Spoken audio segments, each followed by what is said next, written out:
మీరు తోసింది మాట్లాడితే ఇప్పుడు మన కుల మీటింగులలో నేను నా కులము 60 లక్షలు ఉన్నదని చెప్తా, రైట్?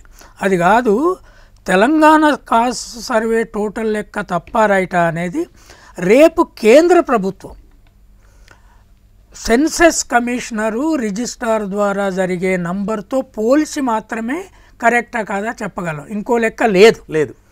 కనుకనే అనేది ఏంటి అంటే ఎందుకు విమర్శలు రకరకాల ఇప్పుడు ఏమి పని లేనప్పుడు ఎవరినో ఈ లెక్క ఇట్లే బీజేపీ చేసినా నేను మ్యాథమెటిక్స్ను నమ్మాలి కదా. మ్యాథమెటిక్స్ను బీజేపీ చేసినా బీఆర్ఎస్ చేసినా కాంగ్రెస్ చేసినా మ్యాథమెటిక్స్, సైన్స్ కనుక అది టోటల్గా సేమ్ టైం పొలిటికల్గా అసెంబ్లీలో టేబుల్ చేయలేదు, కులాల వారి లెక్కలు ఇంకా బయట పెట్టలేదు, ఏదో మర్మం దాగి ఉన్నది. ఇప్పుడు కులాల వారీగా ఇండిపెండెంట్ కాస్ట్ టోటల్ నంబర్స్ బయటికి రాలే.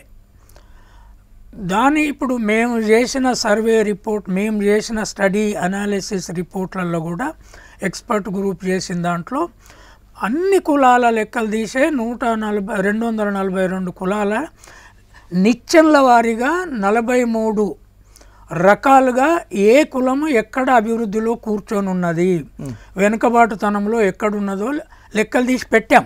వాళ్ళు క్యాబినెట్ అప్రూవ్ చేసుకున్నాక యాక్చువల్గా ఇంతవరకు భారతదేశంలో కులం పుట్టిన దగ్గర నుంచి ఇంత పకడ్బందీ కాస్ట్ సర్వే దేశంలో జరగలేదు. బ్రిటిష్ వాళ్ళ పీరియడ్లో జరగలేదు, కాంగ్రెస్ పీరియడ్లో అసలు చేయలేదు, అంతకుముందు ఏ గవర్నమెంట్ పీరియడ్లో చేయలేదు. వాజ్పేయి పరిపాలించాడు, చరణ్ సింగ్ పరిపాలించాడు, దేవగౌడ చాలామంది పరిపాలించారు కదా, కానీ చేయలేదు. మోడీ వచ్చిన తర్వాత బీసీ అన్నాడు, ఆయన బీసీ లెక్కలు కూడా తీయలేదు.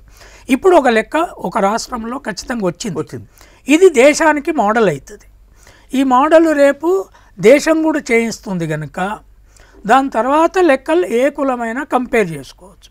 మేము ఇన్ఫ్యాక్ట్ యాజ్ వైస్ చైర్మన్గా నేను చెప్తున్నా, మేము గవర్నమెంట్కు రిటర్న్గా రికమెండ్ చేశాం. ఏం రికమెండ్ చేశారు? మొత్తము రిపోర్టును పబ్లిక్ డొమైన్లో పెట్టండి అని మేము రికమెండ్ చేశాం. వాళ్ళు క్యాబినెట్ అప్రూవల్ చేసుకొని అసెంబ్లీ ముందు పెడతామని చెప్పారు. So that I have to accept. So నేను అనేది ఏంటి అంటే ఇష్యూ అది కాదు. ఇప్పుడు వాళ్ళకు నేను అనుకుంటా ఢిల్లీ మీటింగ్లో మొదటిసారి తాల్కతోరా స్టేడియంలో 65 వేల మంది లోపల, ఇంకొక 65 వేల మంది బయట ఉత్సాహంతో దేశం మొత్తం మీద మొదటిసారి కాంగ్రెసు బీసీ లీడర్లు ఆడామొగా బీసీ జనము except Kharge and Rahul president and leader వాళ్ళిద్దరు వచ్చి మాట్లాడిపోయారు, కానీ మిగతా వేరే వాళ్ళు లేరు. ఇట్లాంటి మీటింగు బీజేపీ ఎప్పుడన్నా పెట్టిందా దేశ స్థాయిలో?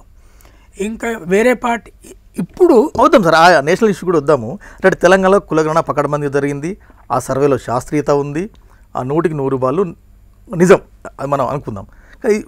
సేమ్ టైంలో కులగణన ఆధారంగా 42% రిజర్వేషన్లు. ఈ 42% రిజర్వేషన్లకు రాజ్యాంగం అడ్డు వస్తుందా, రాజకీయాలు అడ్డు వస్తున్నాయా? లేదు, ఇప్పుడు ప్రభుత్వము మొదటి వాల్యూమ్ ఏదైతే గ్రూపుల వాల్యూమ్ ఉందో ఆ వాల్యూమ్ని అసెంబ్లీలో పెట్టిన తర్వాత 2 చర్యలు తీసుకున్నారు వాళ్ళు. ఒకటి, ఒక యాక్ట్ చేసి 42% బీసీల రిజర్వేషను అన్ని రంగాలలో పెంచాలి అని, ఇప్పుడున్న 25 నుంచి 42కు పెంచాలని. ఆ యాక్ట్ను గవర్నర్కి పంపారు, గవర్నర్ ప్రెసిడెంట్కి పంపాడు. అదొకటి. అది లేట్ అయ్యేటట్టున్నదని ఇంకొక ఆర్డినెన్స్ క్యాబినెట్ క్లియర్ చేసింది, గవర్నర్కి పంపారు. ఇప్పుడు అది మొన్న నేను చూసింది ఏంటంటే గవర్నర్ హోమ్ మినిస్ట్రీకి పంపాడని. నేను అనేది ఏంటి అంటే ఇది మొత్తం బీజేపీ చేతిలో ఉన్నది. నేను ఒక్క విషయం స్పష్టం చేయదలుచుకున్నాను. 1990 మండల ఉద్యమంలో నేనున్నా. ఆనాడు నాకంటే కొద్దిగా పెద్దవాడు దత్తాత్రేయ ఉన్నాడు, తర్వాత ఇక్కడ యంగ్ బండి సంజయ్ వీళ్ళు లేరు, బీసీలు ఇక్కడ చాలామందే ఉన్నారు. ఆనాడు వీళ్ళు బీసీ మండల ఉద్యమానికి అనుకూలంగా లేరు. వాళ్ళ మెయిన్ కార్యక్రమం మందిర సమస్య, రైట్? తర్వాత రిజర్వేషన్ పోరాటం చేసిన వాళ్ళు, దాంట్లో చాలా డక్కా ముక్కలు తిన్నోళ్ళు, జాబులు ఓడగొట్టుకున్న వాళ్ళు, త్యాగాలు చేసిన వాళ్ళు, రిజర్వేషన్ వచ్చిన తర్వాత బీజేపీలు ఉన్నోళ్ళు ఆనాడు వ్యతిరేకించిన బీసీలు వాడుకోకుంటున్నారా? ఇవాళ ఈ 42% బీజేపీలో ఉన్న బీసీలు ఏం మాట్లాడతలేరు, రైట్?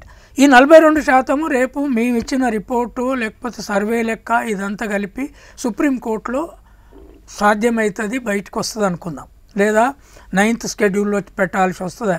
అప్పుడు వీళ్ళు ఏం మాట్లాడని బీసీలు వాడుకోకుండా ఉంటారా? వాళ్ళ పిల్లలకు రిజర్వేషన్ తీసుకోకుంటారా? అంటే ఇదేమి ధర్మం అంటున్నా నేను. ఇప్పుడు మీరు బీజేపీలో ఉంటే మీరు ఎప్పుడూ ఓపెన్గా రిజర్వేషన్ పోరాటం బీసీలకు అనుకూలంగా చేయాలి, ఎస్సీలకు అనుకూలంగా చేయాలి, ఎస్టీలకు అనుకూలంగా చేయాలి. ప్రధానంగా మత సమస్య మా రాజకీయ సమస్య అంటారు. కానీ ఇది ధర్మమా?